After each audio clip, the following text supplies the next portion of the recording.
PSC ലാപ്ടോക്സിലേക്ക് ഏവർക്കും വീണ്ടും സ്വാഗതം. LPUP ഇൻ്റർവ്യൂ സീരീസിലെ പുതിയൊരു വീഡിയോ ആയിട്ട് ഞാൻ എത്തിയിരിക്കുകയാണ്. ഒരുപാട് പേര് ആവശ്യപ്പെട്ട ഒരു വീഡിയോ ആണ് ഹോബീസ് എന്നത്. നമുക്ക് ഇൻ്റർവ്യൂവിന് ചെന്നതിന് ശേഷം ഫസ്റ്റ് തന്നെ അവർ നൽകുന്ന ഒരു ബയോഡാറ്റ ഫോമുണ്ട്. അതിൽ പൂരിപ്പിക്കേണ്ട പ്രധാനപ്പെട്ട ഒന്നാണ് ഹോബി എന്നത്. ഇത് ഇമ്പോർട്ടൻ്റ് ആവാൻ കാരണം നമ്മൾ ഇൻ്റർവ്യൂവിന് കടന്നു ചെല്ലുമ്പോൾ അവരുടെ കയ്യിൽ നമ്മുടേതെന്ന് പറയാവുന്ന ആകെ ഒരു രേഖ മാത്രമേ ഉണ്ടാവുള്ളൂ. ഇൻ്റർവ്യൂ ചെയ്യുന്ന വ്യക്തികളുടെ കയ്യിലുണ്ടാകുന്ന ഈ രേഖ എന്ന് പറയുന്നത് നമ്മൾ പൂരിപ്പിച്ചു കൊടുത്ത ആ ബയോഡാറ്റയാണ്. അതിനെ ബേസ് ചെയ്തായിരിക്കും അവർ തുടർന്ന് ചോദ്യങ്ങൾ ചോദിക്കുന്നത്. അതിനാൽ തന്നെ അതിൽ നമ്മൾ എഴുതുന്ന ഓരോ പോയിന്റും അത്രയും ആക്യുറേറ്റ് ആയിട്ടുള്ളതായിരിക്കണം. അതിൽ ഒന്നാണ് ഹോബി എന്നത്. ഇതിനെപ്പറ്റി പല വീഡിയോസ് നിങ്ങൾ കണ്ടിട്ടുണ്ടാവും. എൻ്റേതായൊരു അഭിപ്രായം ഞാൻ ഇവിടെ പങ്കുവയ്ക്കുന്നു എന്ന് മാത്രം. അവർ ചോദിക്കുന്ന ഹോബിയെ പറ്റി ചോദിക്കുന്ന എന്ത് ചോദ്യത്തിനും ഉത്തരമുണ്ടാക്കുന്ന വിധത്തിൽ നമ്മൾ പ്രിപ്പയർഡ് ആയിട്ട് വേണം ആ ഒരു ടോപ്പിക്കിന് പഠിച്ചു പോകാൻ എന്നതാണ് എനിക്ക് തോന്നിയിട്ടുള്ള ഒരു കാര്യം. കാരണം നമ്മൾ എന്ത് ഹോബി തിരഞ്ഞെടുത്താലും അതിന് അവർ ഏത് വഴിക്കൊക്കെ ചോദിച്ചാലും നമ്മൾക്ക് ഉത്തരമുണ്ടാകണം. നമ്മൾ അതിനെക്കുറിച്ച് തറവായിട്ട് സ്റ്റഡി ചെയ്ത് വേണം പോകാൻ എന്ന് എനിക്ക് തോന്നുന്നു. ഹോബിയെക്കുറിച്ച് നമ്മൾ ആദ്യകാലങ്ങളിൽ നമ്മുടെ ഹോബി എന്ന് പറയുന്നത് എപ്പോഴും ഏതെങ്കിലും തരത്തിലുള്ള കളക്ഷനുകളോ അങ്ങനെ എന്തെങ്കിലും ആയിരിക്കും. കോയിൻ കളക്ഷൻ പണ്ടുണ്ടായിരുന്നു, ടിക്കറ്റ് കളക്ഷൻ, ഫെദേഴ്സ്, തൂവൽ കളക്ഷൻ, അത് പലതരം കളക്ഷനുകൾ നമ്മൾ കുട്ടികളായിരുന്നപ്പോൾ ഉണ്ടായിരുന്നു. അത് ഒന്നും ഇവിടെ നമ്മൾ എഴുതരുത് എന്നാണ് എൻ്റെ അഭിപ്രായം. പ്രത്യേകിച്ച് ഇതിൽ ചെയ്യാൻ പറ്റുന്ന ഒന്ന് കോയിൻ കളക്ഷനാണ്. പക്ഷെ കോയിൻ കളക്ഷൻ എന്ന് പറയുമ്പോൾ നമ്മൾ എല്ലാ രാജ്യത്തെയും അതിൻ്റെ കോയിൻ നെയിംസ്, അതിൻ്റെ പ്രാധാന്യം, അതിൽ തന്നെ ഒരുപാട് ചോദ്യങ്ങൾ ചോദിക്കാം നമുക്ക് സാധ്യതയുണ്ട്. ഇന്ത്യയുടെ തന്നെ ഒരുപാട് ചോദ്യങ്ങൾ ചോദിക്കാം. അതുപോലെ തന്നെ ഓരോ രാജ്യങ്ങളിലെയും നമ്മുടെ കയ്യിലുള്ള കളക്ഷനിൽ എത്ര രാജ്യങ്ങളുണ്ട്, അപ്പോൾ അതിലേതെങ്കിലുമൊക്കെ ഡിഫറെൻ്റ് ആയിട്ടുള്ള എത്ര കൺട്രിയിൽ നിന്ന്, ഏതെല്ലാം ഭൂഖണ്ഡങ്ങളിൽ നിന്ന് എന്നെല്ലാം ചോദ്യങ്ങൾ വരാൻ ചാൻസ് ഉണ്ട്. അതുകൊണ്ട് കോയിൻ കളക്ഷൻ പോലെയുള്ളത് നമ്മുടെ ഒരുവിധം എല്ലാവർക്കും ഉള്ളതായിരിക്കും. എനിക്കുമുണ്ട് ചെറിയൊരു കോയിൻ കളക്ഷൻ. പക്ഷെ അതൊന്നും ഹോബിയിൽ എഴുതുന്നത് അത്ര ബെറ്റർ അല്ല എന്നാണ് എൻ്റെ ഒരു അഭിപ്രായം. അത് ഒന്നാമത് ഒരുപാട് ചോദ്യങ്ങൾ വരുന്ന ഒരു ഏരിയയാണ് കോയിൻ കളക്ഷൻ എന്നത്. അതുകൊണ്ട് അതൊക്കെ നമുക്ക് ഇഗ്നോർ ചെയ്ത് സമയമുണ്ടെങ്കിൽ നിങ്ങൾക്ക് നിങ്ങളുടെ ഹോബി ഒന്ന് പൊടി തട്ടിയെടുത്ത് അതിനെ ഒന്ന് മെച്ചപ്പെടുത്തിയെടുക്കാം എന്നാണ് എനിക്ക് തോന്നുന്നത്. സ്റ്റാർട്ടിങ് ക്വസ്റ്റ്യൻസിൽ വരുന്ന ഒന്നാണ് ഈ ഹോബിയുടെ ചോദ്യങ്ങൾ. മിക്കപ്പോഴും നമ്മളെ കൂളാക്കാനായിട്ട് അവർ ചോദിക്കുന്ന ചോദ്യങ്ങളിൽ ഒന്നാണ് നമ്മുടെ ഹോബി എന്നതും അതിനെ തുടർന്ന് വരുന്ന ചോദ്യങ്ങൾ. എന്താണ് നമ്മുടെ ഹോബി? ഹോബി എന്ന് പറഞ്ഞാൽ നമ്മുടെ ഹോബിയല്ല, എന്താണ് ഹോബി എന്ന വേർഡ് കൊണ്ട് ഉദ്ദേശിക്കുന്നത്? അതൊരു ആക്ടിവിറ്റിയാണ്, അതൊരു നമ്മുടെ താല്പര്യമാണ്, അല്ലേ? അതൊരു പ്രവർത്തനമാണ്, അതൊരു പ്രവൃത്തിയാണ്, അത് നമ്മുടെ താല്പര്യമാണ്. പക്ഷേ ഇതിൽ നിന്നെല്ലാം ഉപരി അത് നമുക്കൊരു ഹാപ്പിനെസ് നൽകുന്നുണ്ടോ എന്ന് നമ്മൾ ചിന്തിക്കണം. ആ ഒരു ഹോബി ചെയ്യുന്നതുകൊണ്ട് നമുക്ക് ഹാപ്പിനെസ് കിട്ടുന്നുണ്ടെങ്കിൽ മാത്രമാണ് അത് നമ്മുടെ ഹോബിയായി മാറുക. അതല്ല എങ്കിൽ അതൊരു ഹോബിയല്ല, അത് നമ്മൾ എന്തിനോ വേണ്ടി ചെയ്യുന്ന ഒരു പ്രവൃത്തിയാണ്. നമുക്ക് അവിടെ നിന്ന് ഹാപ്പിനെസ് കിട്ടണം. അതുപോലെ തന്നെ സാമ്പത്തിക നേട്ടം ഉണ്ടാക്കാനായും ഈ ഹോബീസ് നമുക്ക് യൂസ് ചെയ്യാം. അതിനുദാഹരണമാണ് ബേക്കിംഗ് എന്നത്. ബേക്കിംഗ് മാത്രമല്ല, പാചകം, കുക്കിംഗ് എന്നതും നമുക്ക് സാമ്പത്തിക നേട്ടം ലഭിക്കാനായിട്ട് ഉപയോഗിക്കാവുന്ന ഒരു ഹോബിയാണ്. കൊറോണ കാലഘട്ടത്തിന് ശേഷം ഒരുപാട് അമ്മമാർ ബേക്കിങ്ങിലേക്ക് തിരിഞ്ഞിട്ടുണ്ട്. അത് ഹോബിയായിട്ടും പറയാം. അതുപോലെ തന്നെ പുറത്തുള്ളവർക്ക് ഉണ്ടാക്കി നൽകുന്നുണ്ടെങ്കിൽ അതൊരു സാമ്പത്തിക നേട്ടം കൂടിയാണ്. അതുകൊണ്ട് തന്നെ അത്തരം ഹോബികൾ കുറച്ചുകൂടി ഇമ്പോർട്ടൻ്റ് ആണ്. കുക്കിംഗ് പോലെയുള്ള ഹോബീസ് പറയുമ്പോൾ നമ്മൾ അത്യാവശ്യം കുക്കിങ്ങിൽ ഇൻട്രസ്റ്റഡ് ആണെങ്കിൽ മാത്രം ആ ഒരു ഹോബിയൊക്കെ എഴുതാം എന്നാണ് എനിക്ക് തോന്നുന്നത്. കാരണം അവർ മുമ്പ് ഇൻ്റർവ്യൂകളിൽ അവർ ചോദിച്ച ചോദ്യങ്ങളെല്ലാം തന്നെ കുക്കിങ്ങിന് ഒരു ഹോബിയായിട്ട് പറയുമ്പോൾ പലതരത്തിലുള്ള വിഭവങ്ങൾ തയ്യാറാക്കാനുള്ള റെസിപ്പീസൊക്കെ ചോദിച്ച് കണ്ടിട്ടുണ്ട്. അത് അത്യാവശ്യം ഒരു കുക്കിങ്ങിൽ നോളേജ് ഉള്ളതും അതിലൊരു ഇൻട്രസ്റ്റ് ഉള്ളതുമായിട്ടുള്ള ആൾക്കാർ മാത്രം കുക്കിംഗ് പോലെയുള്ള ഹോബികൾ എഴുതുക.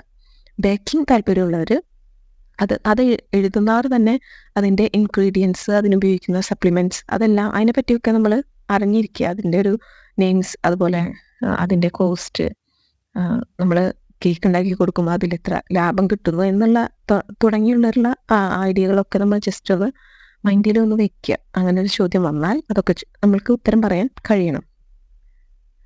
ഹോബീസിൽ gardening, cooking, reading, travelling, trekking, video content making, YouTube പോലെയുള്ള ചാനലുകൾ, അങ്ങനെ യൂട്യൂബിങ് ഒരു പ്രൊഫഷനായിട്ട് അതേപോലെ തന്നെ ഹോബി ആയിട്ട് എടുക്കുന്ന വ്യക്തികളുണ്ട്. അങ്ങനെയുള്ളവരുണ്ടെങ്കിൽ അത്, റൈറ്റിങ്, ഇതെല്ലാം തന്നെ നമുക്ക് ഹോബീസിൽ പറയാം. ഇതല്ലാതെ ഒരുപാടുണ്ട്. ഞാൻ ചെറുതായിട്ട് സാധാരണയായിട്ട് കണ്ടുവരുന്ന സംഭവങ്ങളാണ്. അതുപോലെ തന്നെ റീഡിങ് ഞാൻ പറഞ്ഞില്ല എന്ന് തോന്നുന്നു. ഇതെല്ലാം തന്നെ പ്രധാനപ്പെട്ട എല്ലാവരും പറഞ്ഞു വരുന്ന ഹോബികളാണ്. ഇപ്പോൾ നമ്മളിതിൽ ട്രക്കിംഗ് എന്നൊരു ഹോബി എടുക്കുകയാണെങ്കിൽ ട്രക്കിങ്ങിന് പോകാൻ പറ്റുന്ന സ്ഥലങ്ങളെ പറ്റി, നമ്മൾ പോയിട്ടുള്ള സ്ഥലങ്ങളെ പറ്റി, നമ്മുടെ കേരളത്തിനുള്ളിൽ ട്രക്കിങ്ങിന് പോകാൻ പറ്റുന്ന സൗകര്യമുള്ള സ്ഥലങ്ങളുണ്ടോ ഉണ്ടെങ്കിൽ അതുപോലെ ഇന്ത്യക്ക് പുറത്ത് ഇതിനെപ്പറ്റിയൊക്കെ ചെറിയൊരു വിവരണം. ഇന്ത്യക്ക് പുറത്ത് അറിഞ്ഞില്ലെങ്കിൽ പോലും ഇന്ത്യയുടെ ഉള്ളിൽ ട്രക്കിങ്ങിന് പറ്റിയ ഏതൊക്കെയാണ് സ്ഥലങ്ങളുള്ളത്, അങ്ങനെ നമ്മൾ അതൊക്കെ ഒരു വിഷയം നമ്മൾ തിരഞ്ഞെടുക്കുമ്പോൾ അതിനെ ചുറ്റിപ്പറ്റി ഏതൊക്കെ തരത്തിൽ ചോദിക്കാം എന്നുള്ളത് ആലോചിച്ചുകൊണ്ട് മാത്രം നമ്മൾ ഒരു ഹോബി തിരഞ്ഞെടുക്കണം. ഗാർഡനിങ് ആയാലും ഗാർഡനിങ്ങിന് നമുക്ക് ആവശ്യമായ സാമഗ്രികൾ, അതുപോലെ വളങ്ങൾ, ഏതൊക്കെ വളങ്ങളാണ് ചേർക്കുന്നത്, ഏതൊക്കെ സമയങ്ങളിലാണ് നമ്മൾ ചെടികൾ നടുന്നത്, അതുപോലെ അതിൻ്റെ പോട്ടിങ്, അത് നമ്മൾ മാറ്റി നടുന്നത്, അതുപോലെ ബഡ്ഡിങ്, ലെയറിങ്, അങ്ങനെ നമുക്ക് 5ാം ക്ലാസ്സിൽ ആ ഒരു ടൈപ്പ് ഒരു പാഠം തന്നെയുണ്ട്. ഗാർഡനിങ്ങിനെ അനുബന്ധിച്ചിട്ടുള്ള ഒരു പാഠമാണത്. എനിക്ക് പാഠത്തിൻ്റെ പേര് മറന്നുപോയി. ആ ഒരു പാഠം തറവായിട്ട് പഠിച്ചു വയ്ക്കുക. അതിൽ നമുക്ക് ഗാർഡനിങ്ങിൽ ആവശ്യമായിട്ടുള്ള പലതരം മെത്തേഡ്സ് അതിനെപ്പറ്റി പറയുന്നുണ്ട്. അപ്പോൾ ഗാർഡനിങ് ഇഷ്ടപ്പെടുന്നവർ ആ ഒരു ചാപ്റ്റർ നോക്കി പോവുക. 5ാം ക്ലാസ്സിലാണ് എന്നാണ് എൻ്റെ ഓർമ്മ. എല്ലാ ഹോബീസും നമ്മൾ ഏത് ഹോബിയാണ് പറയാൻ അവിടെ ഉദ്ദേശിക്കുന്നത്, ആ ഹോബി എങ്ങനെയാണ് നമ്മുടെ വിദ്യാഭ്യാസത്തിൽ കുട്ടികൾക്ക് എങ്ങനെ പ്രയോജനപ്പെടുത്താം എന്നൊരു ലെവൽ കൂടി നമ്മൾ ചിന്തിച്ചിരിക്കണം. അതാണ് ഏറ്റവും ഇമ്പോർട്ടൻ്റ് ആയിട്ടുള്ള ഒന്ന്. അതുപോലെ എഡ്യൂക്കേഷൻ ലെവലിൽ ആ ഒരു കഴിവ്, നമ്മുടെ ഹോബി എങ്ങനെ പ്രയോജനപ്പെടുത്താം, ഇതും കുട്ടികൾക്ക് അതെങ്ങനെ നമുക്ക് ക്ലാസ്സുകളിൽ പ്രയോജനപ്പെടുത്താം എന്നുള്ളതും നമുക്കിവിടെ പറയാം. എനിക്കറിയാം എൻ്റെ ഒരു കരാട്ടെ, അതുപോലെ യോഗ, ഇതൊക്കെ ആൾക്ക് പാഷനാണ്. ആൾ അതിനു വേണ്ടി ഒരുപാട് സമയം സ്പെൻഡ് ചെയ്ത് പഠിക്കുകയും അതൊക്കെ വെച്ച് ആക്ടിവിറ്റീസ്, മത്സരങ്ങൾക്ക് പോവാം. ആ കുട്ടിക്ക് വേറെ ഒന്നും ചിന്തിക്കേണ്ടി വരില്ല. ആ കുട്ടി അത് തന്നെയായിരിക്കും ആളുടെ ഹോബിയായിട്ട് സ്വീകരിച്ചിരിക്കുന്നത്. അത് നമുക്ക് എഡ്യൂക്കേഷൻ ലെവലിൽ ഒരുപാട് യൂസ്ഫുള്ളാണ്. കുട്ടികൾക്ക് തന്നെ പഠിപ്പിക്കാനായിട്ട് എൻ്റെ ആ ഫ്രണ്ട് കേപ്പബിളാണ്. യോഗ ആയാലും കരാട്ടെ ആയാലും അങ്ങനെയുള്ള ഹെൽത്ത് ബെനിഫിറ്റ്സ് ഉള്ള ഒരുപാട് നമുക്ക് നമ്മുടെ ഇതായിട്ടുള്ള കഴിവുകൾ. നൃത്തം ഇഷ്ടപ്പെടുന്നവരുണ്ടാവും. നൃത്തമായാലും നമുക്ക് പറയാവുന്ന ഈസിയാണ്. അത് നമ്മൾ ഏത് നൃത്തമാണ് ഇഷ്ടപ്പെടുന്നതെന്നും അതിൻ്റെ മെയിൻ ആരൊക്കെയാണ് ആളുകൾ, ആ നൃത്തത്തിൽ പ്രാഗൽഭ്യം വന്നിട്ടുള്ള ആളുകൾ, അങ്ങനെയുള്ള ചോദ്യങ്ങൾ നമ്മൾ പ്രതീക്ഷിക്കണം. എങ്കിൽ പോലും അതിന് ഒരു എഡ്യൂക്കേഷൻ വാല്യൂ ഉള്ള ഒരു സംഭവമാണ്. കുട്ടികളെ നമുക്ക് പഠിപ്പിക്കാം. അതും ഇതിനോടൊപ്പം ചേർത്ത് നിങ്ങൾ വായിക്കേണ്ട കാര്യമാണ്. അതുപോലെ ഏത് ചെറിയ ഹോബി ആണെങ്കിലും നമ്മളൊന്ന് വിചാരിച്ചു കഴിഞ്ഞാൽ നമുക്കതിനൊന്ന് ബൂസ്റ്റ് ചെയ്ത് കൊണ്ടുവന്നു കഴിഞ്ഞ് കഴിഞ്ഞാൽ നല്ലൊരു ഹോബിയായിട്ട് പറയാനും അതിനെ അനുബന്ധിച്ചുള്ള എല്ലാ കാര്യങ്ങളും ഒന്ന് നോക്കി വെച്ചാൽ മതി, നമുക്ക് നന്നായി പറയാൻ സാധിക്കും. ഇപ്പം ഈ കരാട്ടെ ആയാലും യോഗ ആയാലും അതിനെ ആ കുട്ടിക്ക് അറിയാമെങ്കിൽ പോലും അതിൻ്റെ ഒരു എഡ്യൂക്കേഷണൽ ലെവലിൽ അതിനെപ്പറ്റി കരാട്ടയുടെ ഒരു ഒറിജിൻ, അതുപോലെ യോഗയാണെങ്കിലും യോഗ ഡേ ഇപ്പോൾ നമ്മൾ ആചരിച്ചുകൊണ്ട് അതിൻ്റെ ഇമ്പോർട്ടൻസ്, അതുപോലെ ഇതിൻ്റെ ഒരു ആരംഭം, ഇതിനെ പറ്റിയും നമ്മൾ അറിഞ്ഞിരിക്കണം. നമ്മൾ അതിന് ഇൻട്രസ്റ്റഡ് ആണ് എന്ന് മാത്രം പറഞ്ഞ് ഇരുന്നത് കൊണ്ട് നമുക്ക് മാർക്ക് കിട്ടില്ല. അതിൻ്റെ പ്രാക്ടിക്കൽ ബേസ് നമുക്കറിയാമെന്ന് പറഞ്ഞതുകൊണ്ട് മാർക്ക് കിട്ടില്ല. അതിൻ്റേതായ ഒരു ഹിസ്റ്ററി, അതിൻ്റെ ഒരു ടെക്നിക്കൽ സൈഡ്, ഇതൊക്കെ നമ്മൾ അതിൻ്റെ സൈഡിൽ കൂടെ നമ്മൾ അറിഞ്ഞിരിക്കണം. ഞാൻ പറഞ്ഞു വന്നത് നമ്മുടെ ഏത് ഹോബി ആയാലും അത് എഡ്യൂക്കേഷൻ ലെവലിൽ എങ്ങനെ പ്രയോജനപ്പെടുത്താമെന്നും കുട്ടികൾക്ക് അതെങ്ങനെ പ്രയോജനപ്പെടുത്താമെന്നും നമ്മൾ എന്തായാലും ചിന്തിച്ചു വെച്ചിരിക്കണം. അതിന് അങ്ങനെ ഒരു ചോദ്യം വന്നാൽ പറയാനുള്ളൊരു ഉത്തരം നമ്മൾ കണ്ടെത്തണം. റീഡിങ് ഞാൻ പ്രത്യേകിച്ച് പറയാഞ്ഞതാണ്. ഒരുപാട് പേര് നിങ്ങൾ യൂട്യൂബിൽ തന്നെ പറഞ്ഞു കേട്ടിട്ടുണ്ടാവും, അതുകൊണ്ട് മാത്രം ഞാൻ പറയാതിരുന്നതാണ്. റീഡിങ് എഴുതുകയാണെങ്കിൽ അതിനെപ്പറ്റി നമ്മൾ ഈ കുറഞ്ഞ സമയം കൊണ്ട് നമുക്ക് പുതിയതായിട്ട് ഏതെങ്കിലും പുസ്തകം വായിക്കാൻ പറ്റുന്നുണ്ടെങ്കിൽ അതൊന്ന് വായിക്കുക. അതിനെ പറ്റിയുള്ള നിരൂപണം വായിക്കാൻ കിട്ടുമെങ്കിൽ അത് വായിക്കുക. എങ്കിൽ മാത്രമേ അവർ പറയുന്ന ചോദ്യങ്ങൾക്ക് നമുക്ക് ഉത്തരം പറയാൻ പറ്റുള്ളൂ. ജസ്റ്റ് ഒരു നോവൽ വായിച്ചുകൊണ്ട് മാത്രം നമുക്ക് ഉത്തരം പറയാൻ പറ്റണം എന്നില്ല. അതിൻ്റെ ഒരു നിരൂപണം ആയിട്ടുള്ളൊരു സൈഡും കൂടി നമ്മൾ അറിഞ്ഞിരിക്കണം.